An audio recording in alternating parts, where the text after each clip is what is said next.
Welcome to Let's Talk E-commerce. I'm excited to welcome Mr. Kartik Bhatt, CDO at Modern Electronics, one of the leading consumer electronics brand in Saudi Arabia.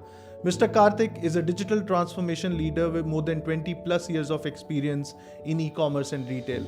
Kartik has worked with some of the biggest retail names in GCC. Delighted to have you with us today. Welcome to the show, Mr. Kartik.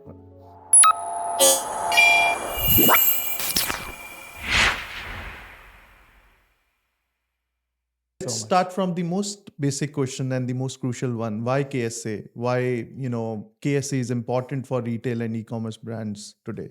So, more than 60% of the GCC audience resides in KSA, with 35 million and growing, and 99% in internet penetration, 80% digital commerce penetration, and one of the fastest fintech in resurgences in the region. I think KSA offers one of the best level playing fields and a new economy for digital commerce to flourish.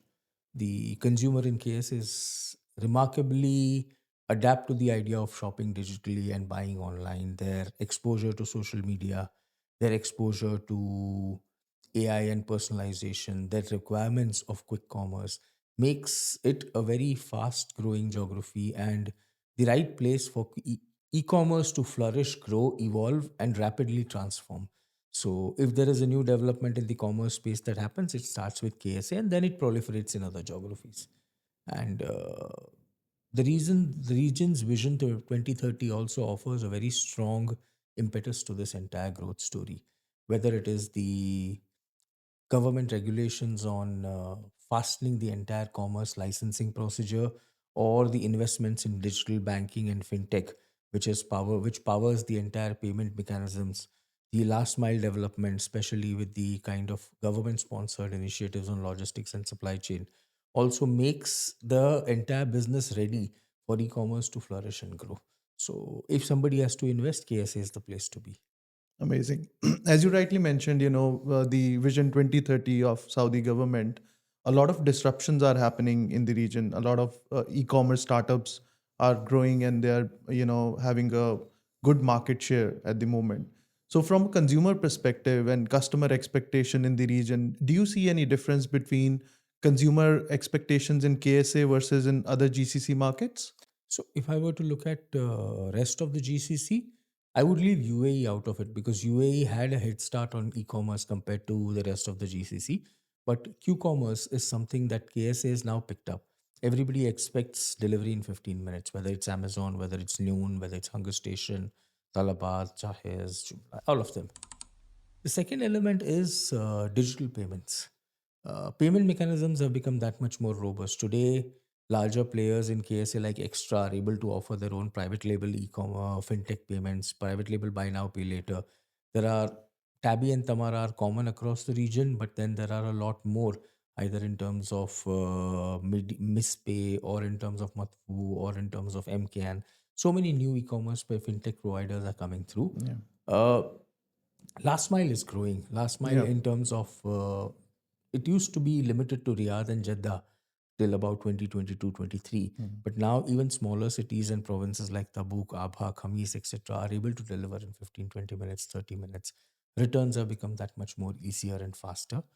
uh, Considering the fact that the market is digitally adapt and consumer is digitally adapt, AI and personalization has become that much more easier and acceptable in the region. So whether it is the searches, whether it is the site UX UI, whether it is the personalized recommendations on product page and checkout, it has become that much more easier. Plus, a very large portion of it is the mobile penetration. Today, 92% of the commerce in all the businesses that I handle, 92% of the commerce happens on handphones. 7-8% happens on the web. And even in handphone, iOS penetration, because again of the BNPL, iPhones have become so easily available Mhm. that iOS penetration has become the highest. And hence, Yes. businesses are moving to app first. What used to be a web first business, the moment they realize that I can afford a 15,000, 20,000 unit catalog and I can create 2 3 reasons for a shopper to come to my site or a business in a year, they move to the app economy because then it becomes that much more viable. Yeah, that's an interesting insight for sure. So let's talk about brands who actually want to launch their e-commerce business in KSA. So, what are the prerequisites from a regulatory standpoint, from a compliance perspective? What do you think are the prerequisites for a brand to launch an e-commerce business in the Kingdom of Saudi Arabia? So, first thing is you require a specific CR, like a trade license, to make sure that your commerce is approved in your trade license. That's one. Then you need to register with 2 to 3 government entities that build viability and build validity Mhm. to your business. See, with so many businesses in e-commerce mushrooming every day, the customer sometimes loses trust and faith in the business. So, endorsement by a government body which says that this trade license, this business, this owner, this promoter is valid and validated by the government builds that much more trust when you see their logo on the checkout page, when you see their logo on the bottom of the footer. So that's a second. Third, obviously, is the Zatka compliance. You need to make sure that your e-invoicing is activated Okay. and you're compliant to the Zatka regulations, because government is very stringent on measuring the quantum of business done and reporting of the business done. That's one. Third. Fourth, a lot of businesses grow or try to grow organically and try to grow paid through influencer, through social media, etc. Now, various influencer activities and social media activities slash communication activities require permissions. Okay. So you need to make sure that the ministries that are involved in this have certified and validated your requirements. So that's Okay. from a regulatory point of view, brands that wish to enter. And now there are single stop windows available for Mhm. this. A lot of businesses are able to afford a partner or a consultant or a service provider who's able to give you one single shot clearance in terms of getting you business ready. Then it's up to you to run your business, but they will make sure that from a compliance point of view, they are ready. Amazing. And from a manpower standpoint, do you think all these regulations allow businesses to hire people within the kingdom? I would say that if you want to run the business in the kingdom, a significant amount of your workforce, significant amount of your organization capabilities Mhm. should be built in the kingdom, because the kingdom operates very differently. The consumer, the regionalization, the language preferences, cultural nuances, customer experience nuances, the logics of last mile, they all work very differently. Sitting outside of the KS, sitting outside of the kingdom, operating from a remote geography, only a part of the business can be done. All non-human interactions or non-contact interactions can be done outside of KSA. But your typical acquisition, retention, growth, your UX, UI, your merchandising, your customer experience and services, they all have to be built inside the kingdom, and it's reasonably easy to hire and build, and the workforce available in the kingdom is very very good. What used to be a challenge 7 8 years ago when Saudiization became a norm versus what you see today is very different. You have a vast talent pool from coming in from digitally native businesses. Yeah. You have a very versatile and educated young generation that is willing to experiment with very high adaptability to the AI and tech space. Their ability and their natural inclination towards running a tech driven business is very high compared to the rest of the GCC. So, yes, building a business requires hiring, and hiring people in Saudi Arabia is a must to run a business there. Interesting. And you mentioned that the expectations of consumer in KSA is very different from the GCC market. Can you share more insights about localization since you mentioned this region requires a specific mindset to operate, right? So from a localization perspective, what do you think as a brand, the founder should be taking care of when it comes to regionalization? And as we all know that it is an Arabic first region, right? Can you share some more insights Yeah, about so that? at the moment, I have 2 to 3 different business entities that run commerce businesses in the region. And there's one common nuance across all of them. Business is Arabic first. Okay. 91 92% of the business comes from Arabic speaking audiences, though in terms of traffic, though in terms of revenue, the split might be 60 40, Mm. but traffic is 90 92%. So that's an Interesting. Arabic first interface, getting your Arabic platform built in the region and built in KSA is mandatory. If you try and get a translator working in some other GCC country or in any of the North African countries, you might get 40 50% accuracy. But to get your Arabic experience right, you need to build and host a team in Saudi that continues to improvise the platform and all the communication touch points, whether it's social media, whether it's emailers, whether it's your banners, whether it's your WebEx, everything.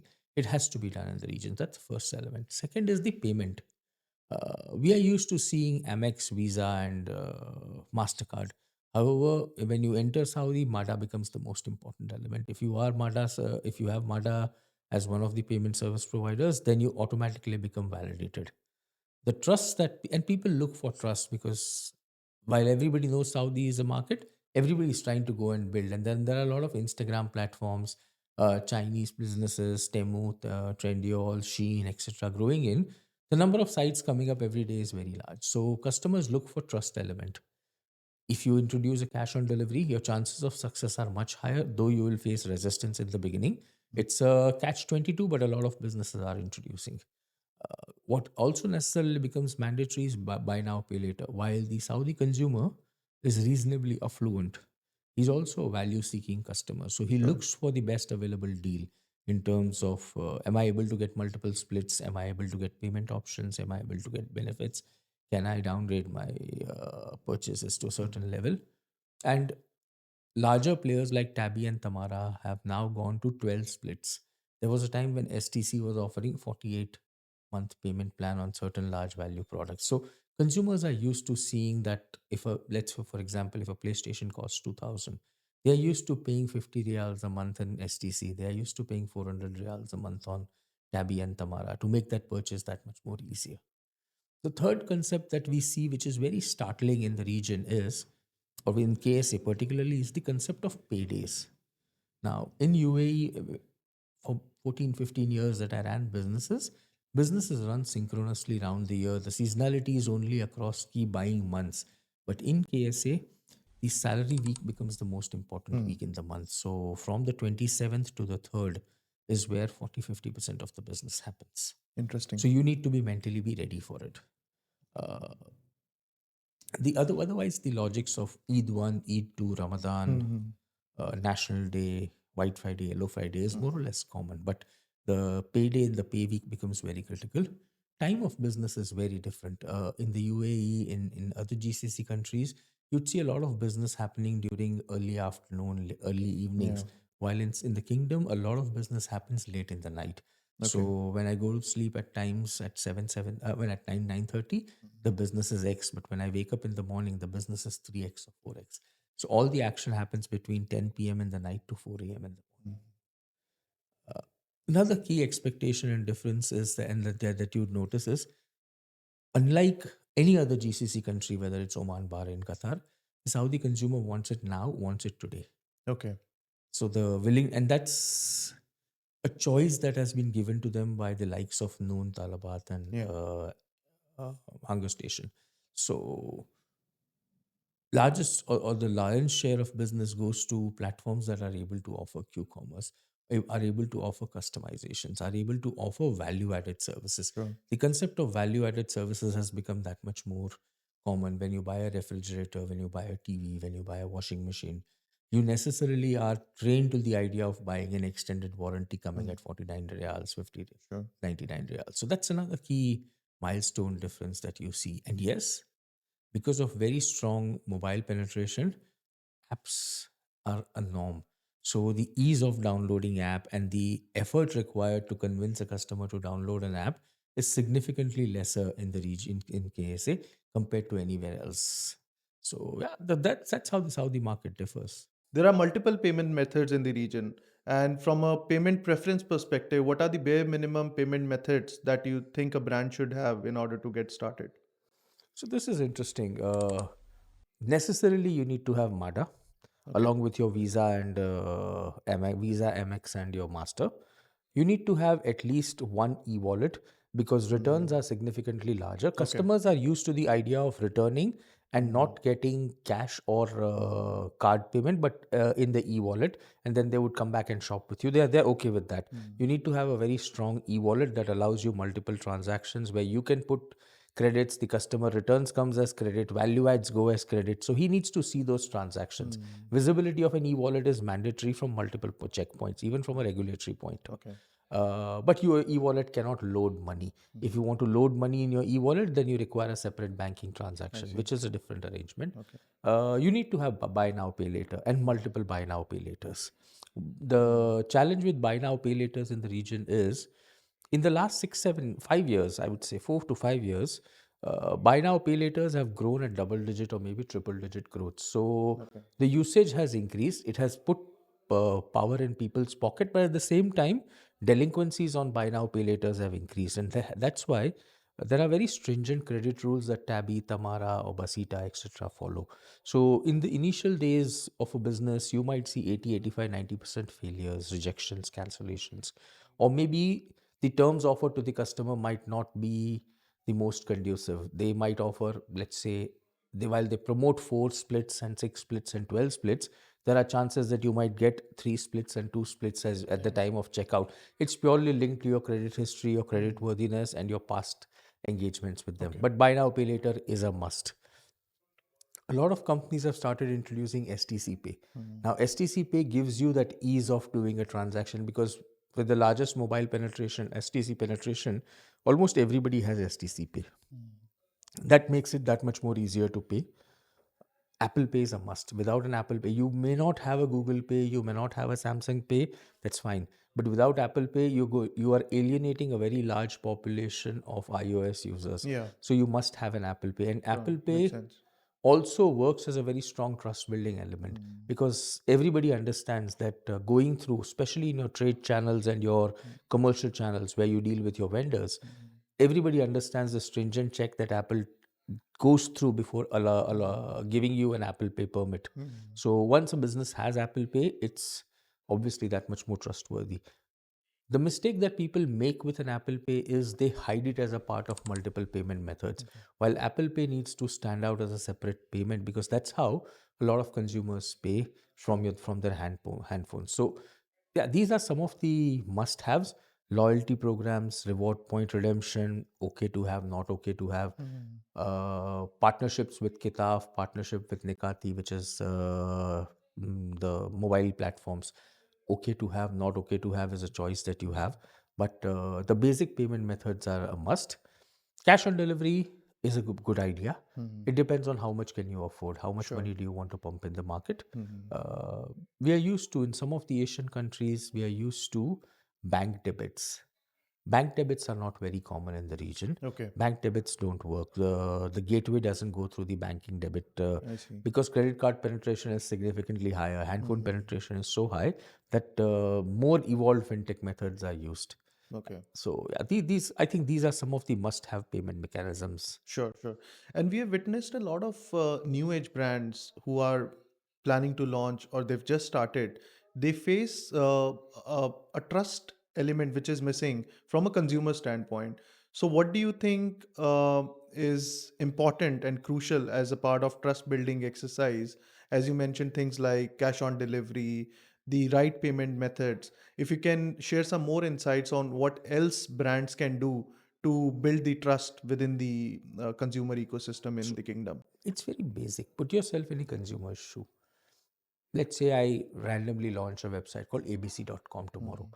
It comes and hits on my Instagram that abc.com is offering a best deal on a bicycle. Mhm. Buy from me. I would first thing what I would do is I would search the brand. The Google console has to be absolutely immaculate. If your Google console has language issues, rendering issues, your favicon is not in place, Yeah. your Google My Business is not populated, you don't Mhm. have reviews, you don't have visuals, you don't have your knowledge panel in place. While some people continue to tell me this is an evolving process, you need to start 3 months before you want to go live with Mhm. all these elements. Only and when you're ready is when you need to make the first contact with the customer. Okay. If the customer sees a very disjoint Google Mhm. representation from you, he loses faith in you that, yeah, these guys haven't got this right. I don't know who they are. Mhm. If they are not able to find your customer service number, if they are not able to find your CR, if they are not able to find your office address, if they are not able to know who your promoters are in the region, who is the founder, who's the promoter is a very important element. And if you Mhm. have that listed well on your Google information sheets across Sure. your searches, you've got that first element right. That's the first trust building Okay. element. The second trust building element is your government endorsement. Mhm. And government today has made it very easy to put a logo which has a click into the authorization certificate that they Okay. issue. So you click that logo, it's a Okay. Maroof logo. When you click on that logo, it tells you this is the CR number, this business is valid, we have tested it from this date Mhm. to this date, they can operate in the region. The moment customers see this, they realize this is valid. This is fine. This is justified business. The third is people look and build trust on partnerships. Is Al Razi Bank Okay. sponsoring my business by giving a Yeah. 5% cashback? Is Tavunia as an insurance provider giving me access to their customers? Is STC endorsing me through a payment mechanism or running something for me? Is Tabby and Tamara offering a 10% discount to their customers to shop exclusively on my website? When I see partner network collaborating with me, it starts building that much more trust that these guys are not a island in the ocean. They're a well connected business economy. A well connected business economy automatically brings trust. The next element is, what does the world say about you? What do influencers talk about you? Influencers is very critical an element in the Saudi economy. Not only Saudi, across the world now, micro and macro both matter. Macro matter more from a reach point of view, micro matter more from a detailed experience point of view. A Okay. macro influencer with a 1 million base would not spend time in detailing you. They would spend time in building your reach for you. But a micro influencer with a 40, 50,000 reach will spend that much personalized attention talking about who you are, why are you different, Yeah. and why should people try you. So Mm. influencer network is very good. Sure.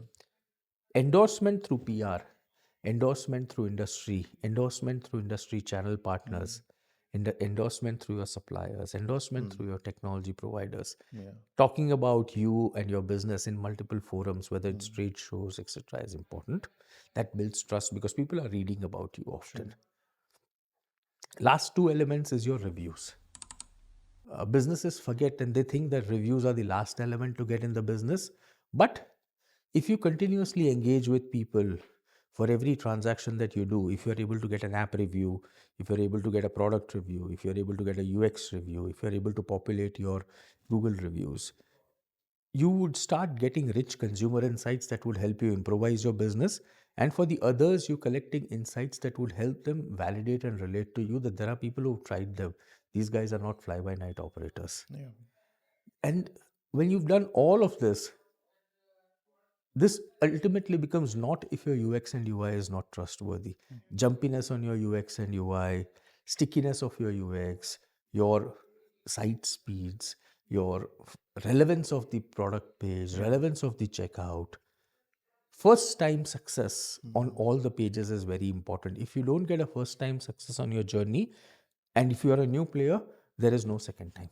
I would do a second attempt on a business like Noon because I know that they are so reliable that they might have got it wrong today, Yeah. but I shop with them every day 3 times. Yeah. But if I'm an abc.com and if I don't Mm. get it right the first time, the customer will lose me. He'll say, okay, this is one more site which doesn't know what to do. Absolutely. So Absolutely. that endorsement is very, very critical from Sure. your UX and UI point of view. Sure. So that's how you build trust. Yeah, I think amazing insights, and a lot of brands would learn from these inputs, and they'll definitely, it will help them grow. I want to move your focus away from now launching and building trust to sustainability and profitability. As I speak, a lot of founders are now moving away from scaling the business while bleeding to being profitable from day one. So, what are the key unit economics, key matrices like AOV, customer acquisition cost, payback period, etc.? And what is your thought on these unit economics? So it's a double-edged sword. And the answer to that lies in who you are, why did you start, how did you start. Are you a VC backed, PE backed business, Sure. which is ultimately in the market to gain market share and Mm. become a market leader? If yes, probably the only route for you is to bleed in the beginning and acquire customers.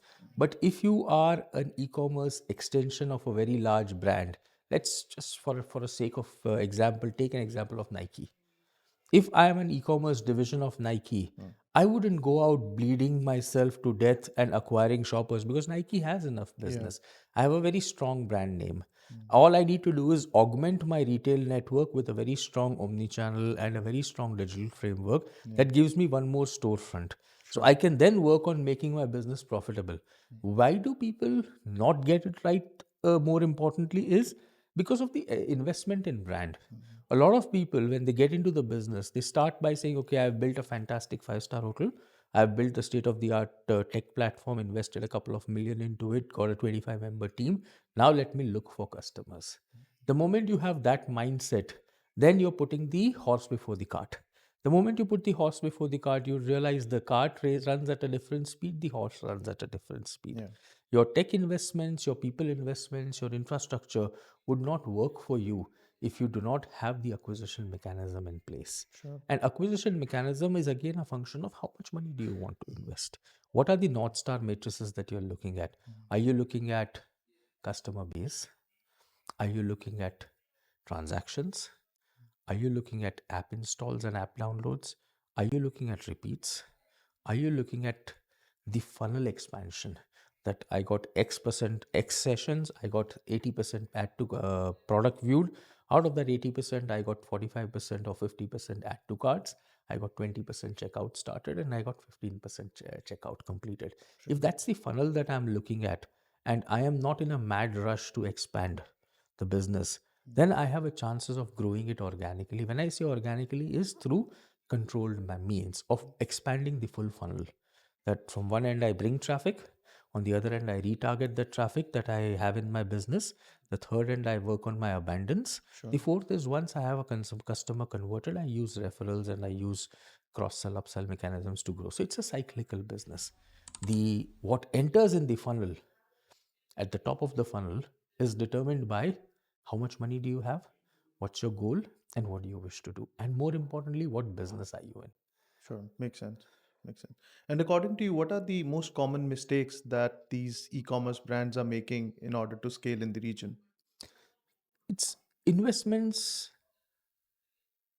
prioritized by misguided judgments, is the way I look at it. I need the best state of the art platform. So I would take myself into it's about not creating a level playing field. I need to understand what are my priorities, what is the competency and capability that I have. I build a platform that is 2026, 2027 ready, but I'm Yeah. running a business in 2014, 2015, 2020. My team is not trained. My product line and catalog is not trained. My site UX is not trained. My marketing and acquisition is not built in a right manner. So I built a platform. Everybody still continues to understand that e-commerce is a tech business only. E-commerce is tech-enabled logistics business. Mm. So it's a game of logistics at the end of the day. Makes Everybody sense. has the products available in the right place at the right time at the Yeah. right price. All you need to do is who's the fastest guy to get it to the customer. Mm. The guy who gets it to the customer the fastest wins the race. Now, if you have got this line right, then you've got the business right. But people forget that investments in last mile, investments in products, investments in merchandising, investment in customer experience are the key drivers to business, not only the investments in technology. That's one. Second, the urge to rapid expansion and rapid growth. You might get rapid expansion and rapid growth at the cost of acquisition monies and at the cost of margins. You might completely bleed your margin by discounting your business Yeah. to get that reach into the customer's mind. But the story unfolds sometimes is so sad that the moment you close the margin discount tab, the customer walks away from you. Mm. The customer goes to the next. If you want to be as sustainable a business as Noon, you need to build habits and you need to open multiple business avenues. Today, Sure. Noon is no longer just a business. Noon is a way of life. Mm. I wake up in the morning, I order milk from Noon. Yeah. I order my lunch from Noon. In the afternoon, if I require a laptop or a gadget or a device, I order from Noon. Mm. If I need furniture, I order from Noon.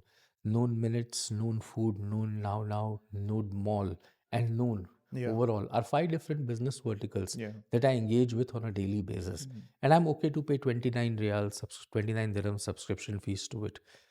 It's become a way of life to a level where I don't use Amazon or I don't use any other. And I mean, no disrespect to any of the other channels. Mm. It's just that it has become a way of life and so comfortable for me that I don't need to engage on any other Yeah. platform. Yeah. If you are able to take me to that level of comfort, and it's not with your UX, it's not with your marketing, it's just the way you build your business, the level of transparency, the level of reach, the level of flexibility, the level of standardization but personalization built into Sure. it helps me build that very strong learning relationship with your business. Yeah. Can't agree more on this Yeah. one. All right. So, what are the top KPIs in order to measure the health of an e-commerce business, specifically from a KSA standpoint? What do you think are the top KPIs or the top metrics that we should be tracking? So I get this asked a lot, okay? And believe me, there's no one answer to this. Okay. It's about the life cycle of a child. When the child Hmm. is a toddler, whether the child breathes, whether the child sleeps, whether the child eats, the number of time child poops becomes your KPIs to figure out whether the Yeah. child is healthy or not.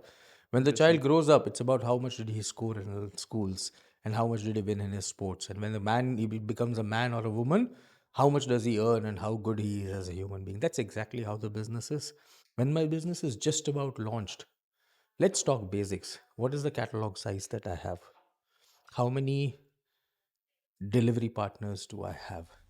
What is the uptime on my site? What is the stickiness on my UX? How many bugs have I eliminated on a daily basis? Am I able to offer a single flow journey without bumps and without edges? If yes, I've done a reasonably good job in my first quarter. Come to the second quarter. What's the sessions that I'm building onto the platform? What's my contribution of organic? Has organic started clicking in? What's my funnel looking like? Is the funnel progressing now? Am I getting add to carts and checkout started? If I'm getting add to cart and checkout started, I've done a reasonably good work with my catalog, with Yeah. my UX, with my platform. Then the challenge is the trust and the viability, Hmm. pricing, etc. And maybe a payment partner. I need to then fix the last elements. And then I see, okay, what's my payment confirmation rate? What's my checkout confirmation rate? What's my product view to add to cart rates? Then comes the fourth, fifth, sixth quarters of the business. Am I getting repeats? Am I getting returning visitors? Hmm. Am I getting abandoned cart conversions? What's my funnel exploration right now? Am I still a performance dependent business, or have I started getting organic? Have I started getting direct businesses into my funnel? How much business comes through affiliates? How much business comes through content? How much business comes through partnerships and alliances? Are they able to add on a CPC basis or CPL basis or CPR basis to my business? If yes, I've got some of my North Star matrices still in place. If the answer that you're looking for is profitability, I would look at quarter 13 or quarter 14 and Okay. not before that. Okay. Because I would then, while I would want to look at it, I would not be able to balance between profitability and scale. Hmm. And not a lot of businesses are profitable still in the region. Everybody is getting closer to it, but they are not. Okay. So expecting that on day one might change your entire alignment of business. Then you Sure. would go back to the old ways of looking at one member team, two member team, trying to attempt e-commerce, not Hmm. run an e-commerce Yeah. business, trying to attempt e-commerce. You come to Hmm. the second year of business. Hmm. Have I got seller centers? Have I got multi-brand brands in the business? Is my portfolio diversified? Hmm. Is my pricing benchmark to the market? Am I competitive in terms of pricing? How am I differentiating? Am I guaranteeing price? Do I have value-added services? Do I offer bundlings? Do I have collections curated for occasions? Am I a product destination or am I a consumption destination? How am I trying to engage with community? How am I trying to engage with people who drive revenue on a multi-layered basis, which is typically my referral and my loyalty Okay. programs? So that's my qualitative measures of it. Then comes the last level quantitative measures: sessions increasing, funnel stream is getting streamlined, checkout is getting streamlined, repeats are driving, average order value is increasing. Then I'm reasonably in place. I would start looking at gross margin, direct expenses, and operating expenses in the quarter six of the business. Till Okay. that time, I would continue to focus on growing the business. Okay. I really like the analogy of business growth and the child growth. But a lot of elements like returns and refunds, cost of the tech platforms, payment gateway fee, etc., have a direct impact on profitability. How businesses can make it better and how they can maximize on the profitability, if you can share some. It's again, it goes back to the drawing board of who you are and what are you trying to do. Okay. And I generally have a view, and this view is built over last 14, 15 years in the e-commerce space. Is if you really are in the e-commerce space, be willing to invest X million and be ready to invest X million in Okay. this business. If you are not ready to invest X million in this business, don't start an e-commerce business. Hmm. Start an e-commerce division. Okay. An e-commerce division is an extension of your existing Existing business business. with a SaaS-based platform where you just put product on the platform, put a merchandiser behind it, and put a performance guy, and let the business grow. But if you are in a space where you want to disrupt, you want to grow, you want to get market share, and your end goal is to create an SBU which either acquires or consolidates businesses and grows into a multi-level brand business, multi-geography brand business, then you need to at least be ready for a 18 to 24 month gestation into investments. Be ready for at least 1 to 2 rounds of redo and do and redo. You would not get it right the first time. There are no businesses that have got it right the first time.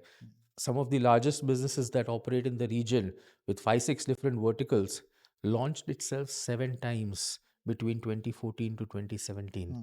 After 7 launches, they could get their first act of the business right, and then it took them another 6 years to get the second act right. Sure. So it's still a learning business. It's an Hmm. empirically growing business. It's not a business that has set rules and Hmm.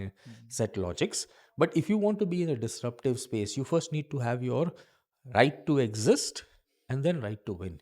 Is there a space for you? And do you have a real chance of winning? How different are you? Do you have differentiations that are built at a core level? Otherwise, you're just a noise in the market. Hmm. Do you have a reason for people to try you apart from discounts? What else are you offering? If you're just offering discounts, it's a short term benefit. Is there a reason for people to try you? If you got some of these elements right, your chances of becoming successful are very high. And Sure. you need to be very mindful of the fact that this business has a hockey stick approach. Okay. So, what starts on day one gives you a promise that, wow, man, I invested some money, I started getting acquisition, I am now in a happy space. Be mindful of the fact that in 3 months, 6 months, the business would plummet once. Sure. It would go to the bottoms, it would clean you out completely. Hmm. Then it would start a very gradual growth.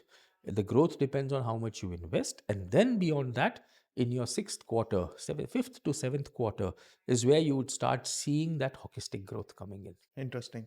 So, Karthik sir, we spoke about why KSA, we spoke about launching the e-commerce business in KSA. We touch upon the sustainability and the profitability side of the e-commerce business. Let's talk about scaling and future trends. So, according to you, what is the best market channel mix that brand should look upon in the region to ensure maximum profit at the same time making sure the customer acquisition cost is low? It doesn't exist. Okay. It doesn't exist. If it existed, everybody would have made money by now, and nobody would, and there would have been books written on how I made money in e-commerce. But there's no book that's been written about how I made money in e-commerce. So nobody has made money till now, Okay. at least. But the most logical route to follow is choose your battles right. Are you an app business or a web business? Now, everybody wants to build an app. I want an app because it looks fancy. No. Is there a reason for somebody to use your app? If you Hmm. are on the fourth widget or the fifth widget of your Yeah. iPhone, your app will not be opened. How many times do you need me to go to your app? Noon, Hmm. I have noon on my first widget. I have make my trip on my first widget, and I have one other banking app on my first widget because I open them every day. But I don't open Zara every day. I have Zara on the fifth or the sixth page. I don't see a reason to. So, are you a fifth page, sixth page app, or are you an app first page, second page app? That's where your answer. That's where the holy grail is. Now, to be on the first page or second page, it's about what's your proposition, Sure. what's your product portfolio, Yeah. what are the reasons why people would come to you, how Hmm. sustainable and how dependable are you as a business partner. So that's the first mix. Second mix, you can acquire customers. You may Hmm. want to acquire customers. If you are an investor based business, you would be under pressure of showing acquisition. So your only way to get it right in the beginning, pardon me, is your acquisition funnel powered by performance. So you would get very heavy on social, you would get very heavy on PMAX, you'd get very heavy on Google Shopping. At the same time, you need to be mindful that the fundamentals of segmenting, targeting, and positioning don't change. Reach and frequency cannot change. You need to expose me as a customer to who are you, why are you different, and why should I try you. X number of times to register Mhm. you as a brand, and then create a reason for me to try, so that my organic and direct traffic or my upper funnel traffic leading into lower funnel increases. If you're not able to do that, then the day you switch off your PMAX, or the day your pricing is not competitive and Google doesn't show you in the shopping console, you're lost as a business. Makes sense. So that's the second. Third is how engaging you are as a brand with community, how engaging a brand you are with users. Do users see you as a part of a slice of their life? Do they see you as a value add in their engagement? Sure. So to a mother, am I able to add a value in teaching her child something? To a father, am I able to add a value in terms of indulgence because of long travels and staying away from the family? To a grandparent, am I a health provider? What am I doing to a family or to a consumer? If I'm able to answer that well, and if I'm in that unique space, my chances of success are much, much higher. Sure. How about influencer marketing? Can you throw some light there So as well? it's again a trend, a big trend, and I see businesses charging and businesses spending. I recently came across an influencer proposal where somebody said, I'll get you three influencers, $40,000. My question was, what is the value that an influencer would add? Now, I don't want to get into creating any video and just post it. Sure. I need the influencer, and influencer campaigns work well when they're planned well. Mhm. You start by a site walkthrough or influencer talking about who you are. Mhm. Then second sequence, the influencer talks about why are you different. The third sequence, influencer gives them a reason that, hey, use my code and shop differently. Then influencer comes and talks about their own experience on the platform as a testimonial. And then you do this again and again and again, over and over and over time, to use this. If you do a splash in an ocean kind of an influencer campaign just to tick the box and get your people aware that, okay, I did an influencer campaign, it doesn't work. It doesn't. And Okay. it's a very heavy money drainer, very heavy. While it has its own plus points, Mhm. it's a very heavy money drainer, and it's such an over communicated space Mhm. that an influencer might be signing and endorsing 6 7 brands in a day. If your communication, your creative, your messaging is not unique, you would be lost in those 6 7 communications. It's like a newspaper. Yeah. Times of India, when I used to place ads, I would see an entire supplement full of ads in my early days in marketing. Yeah. And if my ad creative or ad copy is not unique, or my proposition is not unique, I would be lost. Even though I'm on my first page, I would be lost because the eyeball would not be attracted to it. Yeah. Yeah. I completely agree.